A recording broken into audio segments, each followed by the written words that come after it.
of this bill. I took two because one is usance, one is at site.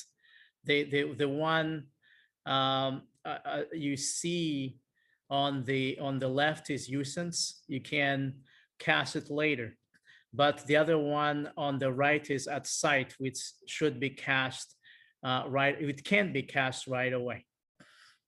And at it verso, like we have recto and verso, one side and the other side, sometimes it has to be accepted by the importer, for example, because it's given by the importer. If you are the importer and I'm the exporter, you are paying my goods, and then you use these documents, then if it's not signed, it means that it's not as effective as it is signed. When it is signed, then it's a kind of confirmed, and it has more power. And we will get to this when we are talking about collection later. But right now, what is important is to know the difference. There are two terms. One is bill of lading and one is bill of exchange. So apart from documents, technical measures for transaction security are also important, because nowadays we're talking about scams here and there. So, the technical support that can avoid scams are important. Now when we are talking about business online and payments online, there are many threats, like hacking, for example. Hacking. They can hack. Some time ago, we have heard banks being hacked in different countries, and the hackers are not identified. They've not been identified until now. It means that they are stealing information, stealing money, stealing secrets somewhere. But now we are talking about financial transactions, then we're talking about money. What is important to have in mind when we are choosing a method of transaction, method of settlements, then we need to know what is called, we already know it, probably some of us, SWIFT, for example, and consider any type of settlements that is using SWIFT to be our target service. So SWIFT enables financial institutions throughout the world to send and receive information about financial transactions in a secure, standard, and reliable environment. Well, that sounds like an advertisement, but instead of choosing a lot of, other ways, SWIFT is very, very important. Despite its possible drawbacks, or I wouldn't say drawbacks, but a kind of setbacks, it is still very, very important because it can help. So about the organization, it's headquartered in Belgium, in Europe, one of the largest financial messaging systems in the world, over 40 years old, more than that. So it's in China. I remember when I came to China for the first time in 2008. I don't even remember exactly because it's been a long time.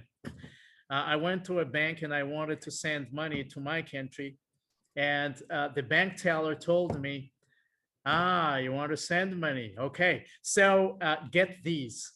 And she wrote very big letters, SWIFT code. And I was wondering, like, what is this SWIFT code? And today, I remember that when I see, when I talk about transaction, it's an important stuff. And since many banks are members, then anywhere in this world, you need to ask whether they use SWIFT or something else. SWIFT is using encryption system to protect the information from one sender to another. And that encryption basically is what they say they call, I'm not a I'm not a technician in technology, but there's ciphertext, for example. There's a plain text, just like what you see here. Plain text is written like it is that we are reading. In my screen here, Bob is saying, I love you to Alice. And then when there is a ciphertext for that, it's scrambling the text in different way using algorithm, and then you cannot read it. Nobody can read it except Alice, who is receiving it somewhere. But hackers, they get in between.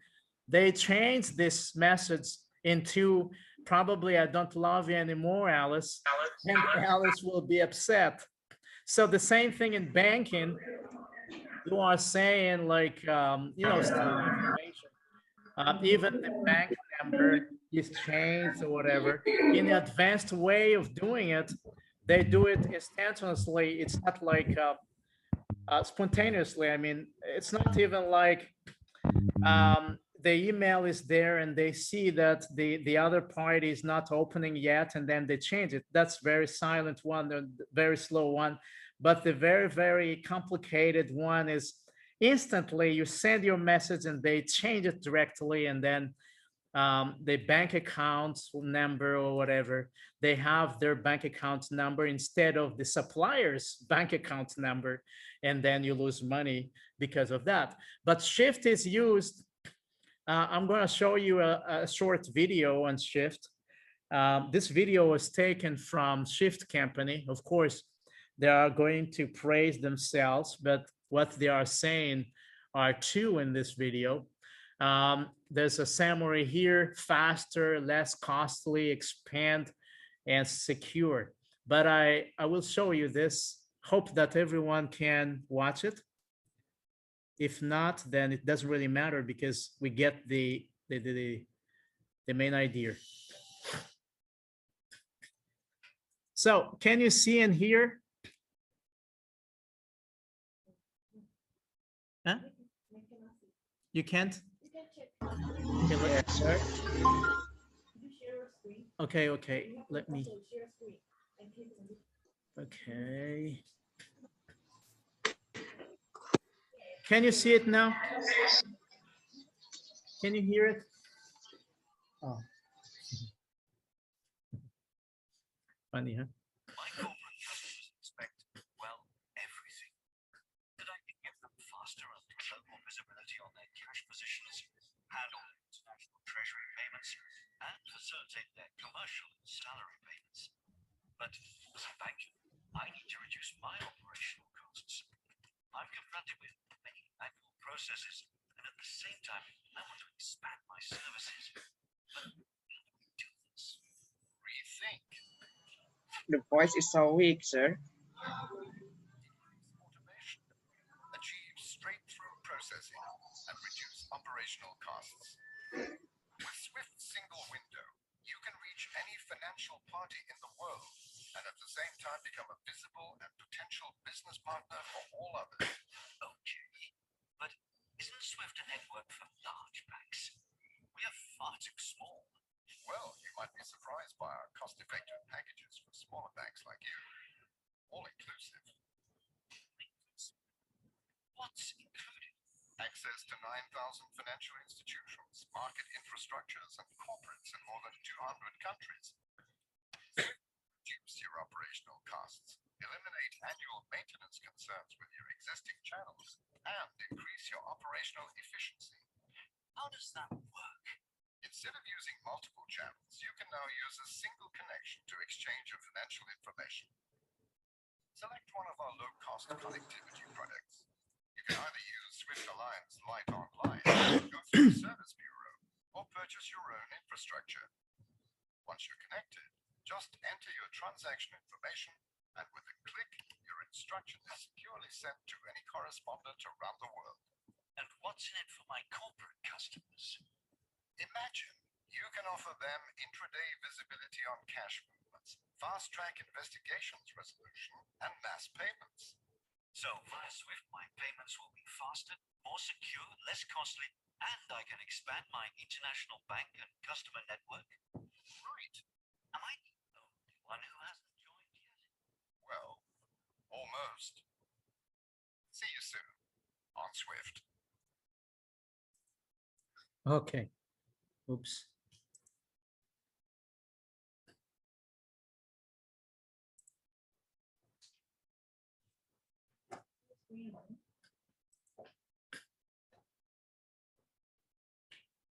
Where are we? Shift here.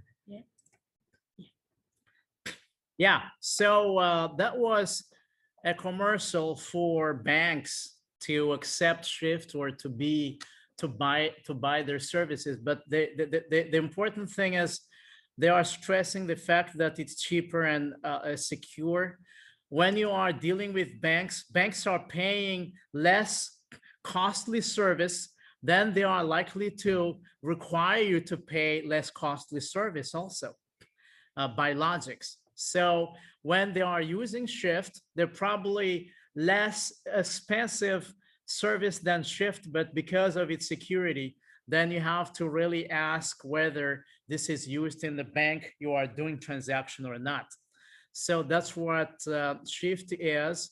And as you can see here, there are a lot of countries and companies or whatever using Shift. And Shift uses the Shift code, as I told you before.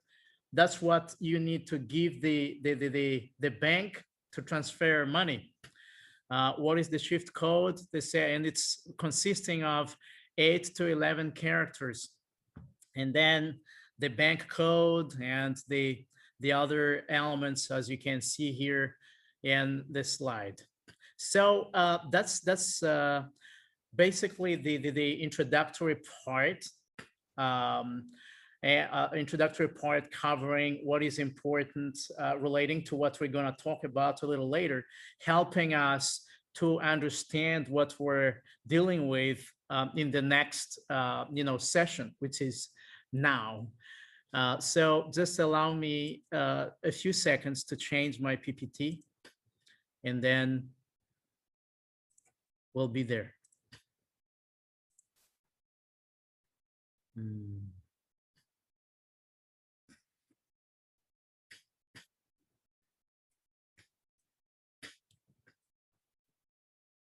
Oops.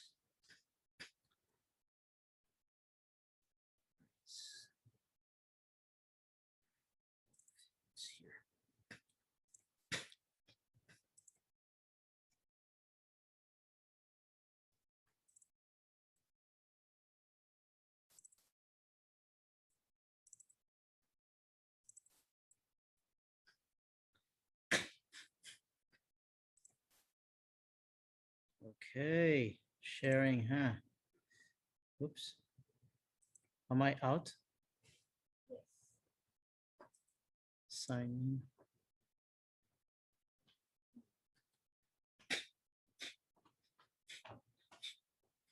So, oh, you don't have to say.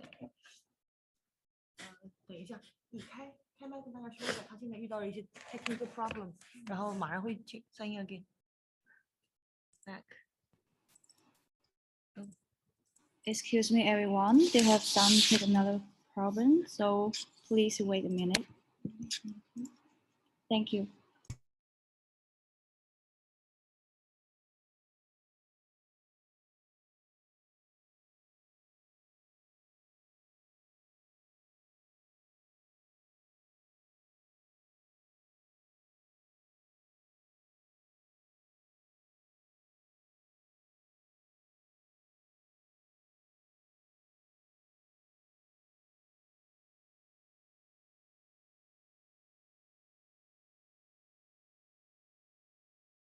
Video.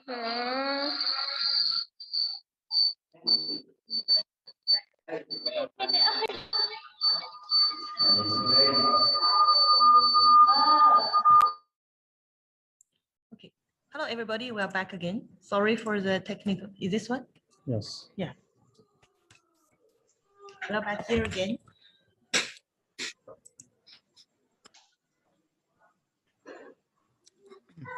So, can you hear me? Yes. Okay, right. Then we have covered the opening section, an overview of settlements and related terms, as well as the concepts. So now we are dealing with the real thing, which is remittance. We start with that, which is a bank transfer in relation to what I have on the right-hand side here. Open my.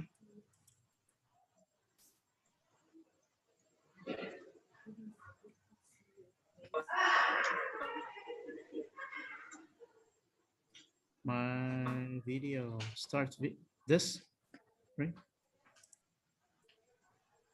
Yes, yeah. Right.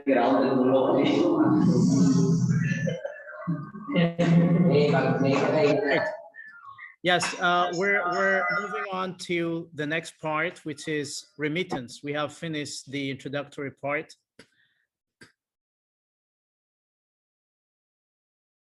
As I said before, remittance is one of the most important types of international settlements, which are basically, there are three remittance: letter of credit and collection. So now we are starting with this important one, and we are opening this with the conceptual framework, as I said before, what many students or scholars want to know in relation to this. So to give you a little more context, international exchange, which is what we are referring to when you talk about international trade or international transactions, referring to operational activities relating to currency conversion, from one bill to another, like from a dollar to euro or yuan, RMB used here in China, and transfer of funds between countries from one bank to another.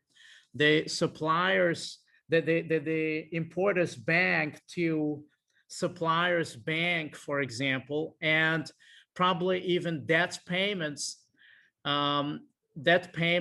because we probably, when we are paying for goods, we're not paying just at once. We pay some part of the money a little later. So the payment instruments through banks are very, very, conspicuous. So in a broad sense, we have this international settlement, and in a narrow sense of the operation, we have what we call international bank remittance, which is already what we are dealing with now. So by definition, remittance, we have the role players in trade, which are the payee, and then the remitter. The payee, they are the exporter, okay? The people you are paying to. And then the remitter, the importer, and then their banks. The two persons have banks. A bank, at request of its customer, transfers a certain sum of money to its overseas branch or correspondent bank. Branch, like Bank of China, as we say, there are so many branches, not only in China, but in the world. Then these are helping in the transaction. And correspondent bank as well, there are other banks that are working in cooperation with them, instructing it to pay. So the bank here in China is instructing other banks somewhere else, who is living in one country, a different country, to pay somebody or to collect things. So that is collects the money, for example. but remittance is about transfer of payment, so that it's from one bank to another bank, from one bank in China to a bank somewhere else outside of China. So based on commercial credit. So then for a very simple process that we attach to this definition, we have here. So the one who is the importer is applying for the remittance to his bank or her bank. And then that bank, what we call remitting bank, is giving instruction to another bank, which is paying bank. And then the paying bank is by its name giving the money to the exporter. And goods is what we are dealing somewhere, and it has here, it is here, and the contract is up there. Even though the contract is not seen in this diagram here, you will see a lot of it later. It's always starting from there. But this is just the remittance itself, but not really the transaction thing. We skip some of these because I suppose we don't really need too much details. But if there is any question, of course, as we said before, you can ask. At the end of this session, I will make sure that they will be reviewed. If we don't have time, then that's how we start for the next session. I will take notes of those questions, and you will be satisfied by my intention. By my intention to answer. Probably I cannot answer everything, but I do my best. In remittance, there are 4 parties involved: the remitter, the beneficiary. The beneficiary is the one who is being paid, and the remitter is usually the one who is paying. I mean, the paying the importer, for example, and the beneficiary is the exporter, the one who is having the goods. And then the remitting bank, the one that is from where the money is being paid, and the paying bank is the one who is really handing the money to the person who is a beneficiary. Probably not very clear right now, but we will see these in diagrams and lots of concepts here, so don't worry. How it is done is important. Okay, how it is done. It's this one is explaining the diagram that I will show you just after this. The remitter remits, meaning that sending the money to the beneficiary as it is required by the contract that has been signed before between the 2 parties. Those 2 parties are the importer and the exporter. Of course, one of them will initiate the contract, writing the contract. The other one is confirming. Like, I write the contract as a supplier, and probably I write it in my way and to my advantage somehow, but you should not accept it that way. You ask me like, hey, Harris, can you send me the draft of the contract? You read it, and then when it's finalized, we both agree, then somebody has to start, signing. Probably I will sign. Before you sign, you review it. You review it again in case there is a Photoshop involved somewhere, and then to make sure that everything is going well, then the 2 parties have done their contract. As I said before, probably MOU is involved also. Getting in touch with the remitting bank, the remitter fills in the application from the bank to effect the payment, which will be binding upon the remitting bank. Binding here means taking into effect. It's already brought into law. If somebody is violating anything, then it can already be used. And the paying bank, which is the branch bank or correspondent bank of the remitting bank in the country of the seller, okay, the branch or correspondent bank of the seller, like Bank of China is here in China, but they have correspondent bank in your country. That is the remitting bank paying the beneficiary. If you are the one who is a supplier, but if I'm the one who is supplier, the bank is from there. The Bank of China is from you in your country, and they have a correspondent here in China, the mainland China. I mean, the country itself, then that is the one who is going to pay me. And that's what you see here in this diagram here for visual learners by term. Okay.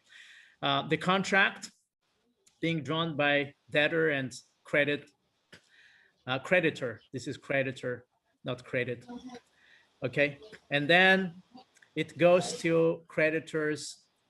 It's from the creditor, in fact, and the debtor is starting from here, from the buyer that is applying for this remittance and getting to his bank the information. The funds are ready and getting to creditor's bank, and then this one is paying with all the instruments necessary. So we're going to go into